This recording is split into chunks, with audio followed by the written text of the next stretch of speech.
Anyone who has money wants to see it grow. But first, let's consider the most fundamental question. What does it mean to be wealthy? Is it operating a BMW? Enjoying fine dining? Or embarking on opulent cruises? These are merely the cherry on top.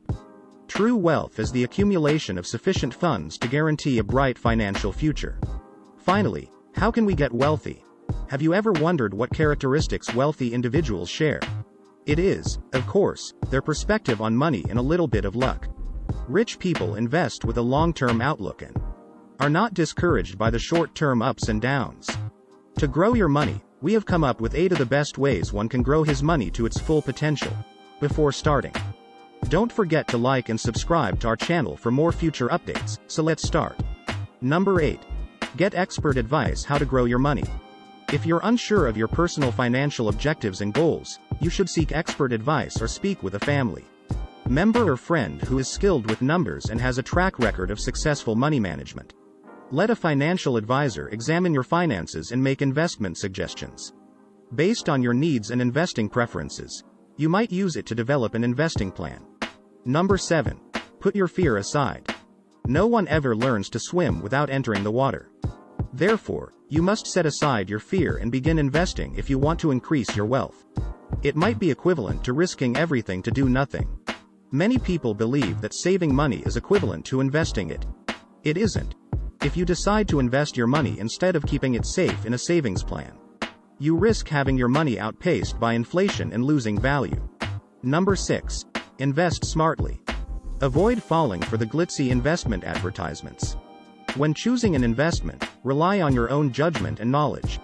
Never invest money in something you don't understand, and never invest more than you can afford to lose. Instead, resort to assets that suit your appetite. If you don't want the ups and downs of the stock market to eat away at your hard-earned funds, then you should invest conservatively. On the other hand, if you're an expert at navigating the market's lows and highs and making the most of them, the stock market may be your thing.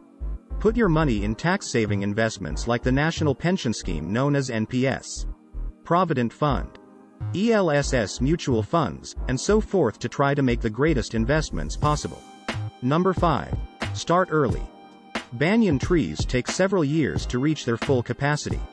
It requires time. Investing is the same way. The more time the investment has to grow and the greater the likelihood of financial growth, the earlier you begin investing. In a way, investing is something you should have always begun doing earlier in order to build your money. Consider setting an early retirement age of 55 and retiring with a sizable sum of money for yourself. Let's take it a step further and say you decide to set your goal savings at 5 million rupees. Now it is clear to see that if you start investing at the age of 25 rather than 35, you will need to pay a smaller amount each month to grow your money. Starting early always pays off, and the power of compounding is the key to understanding why. Compounding causes your money to expand exponentially, and the impact is stronger the longer you hold an investment. The general rule is that money grows more effectively the earlier you start. Number 4. Switch investments as your priority changes. Perspectives and priorities shift as one gets older. A typical man in his 20s doesn't even consider anything other than what t-shirt to wear, what automobile to drive, and how to attract women. However, the man in his 40s no longer cares about these inquiries. Your assets should adapt as you mature and as your financial demands do as well. When you are younger, you might consider investing your money in high-risk, high-return ventures.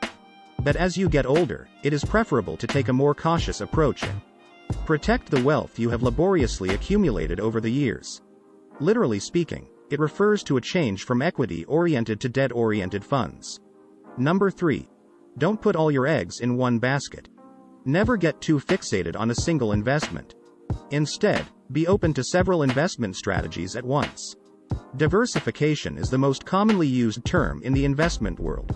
Simply expressed, it advises the investor to spread his money among a variety of investments, including bonds, stocks, real estate, and commodities. By reducing the likelihood that you will lose all of your money if one investment fails and providing you with backup plans, this is one of the finest methods to build your money. Number 2. Be consistent in your investment. Even though they may make a great lover, moody people are poor investors. Nothing compares to the vices of excessive and inadequate investment. For the majority of us, it goes like this. We get incredibly thrilled about a certain investment, place our hopes and dreams in it, and then, before giving it time to develop, we withdraw our hands away. Humans have a tendency to go into something headfirst, then give it up after a few months. Whether it's investing, learning a new language, or starting an exercise regimen. However, in the case of investing, this practice directly costs you money. You must avoid such behaviors if you want to increase your financial situation. The rupee cost averaging effect is what causes money to grow over time when invested consistently. In layman's terms, it refers to average out the market's short-term ups and downs over the long run. Rupee cost averaging allows consistent investors to benefit from respectable returns despite market volatility. Number 1. Say no to debt. Many people compare debt to marsh. They take on additional debt in an effort to pay off their existing debts, which only makes their financial problems worse. In the end, it's the habit that counts. Make it a habit to never take on any more debt, no matter what. It's arguably the largest obstacle to being wealthy for the majority of us. Pay off all of your debts, from little credit card payments to large loans, before you start investing. Then, make a commitment to form the habit of delaying taking on new debt unless it is absolutely essential. Don't even consider investing until you've lifted the burden of your debt from your shoulders. When you are debt-free, you should start saving up liquid funds to cover your immediate needs. You won't be ready to make an investment until after that. You can increase your wealth without incurring debt in this method. What do you think of our video? Feel free to share your thoughts in the comment section below. Don't forget to like and subscribe to our channel for more future updates. Thanks for watching.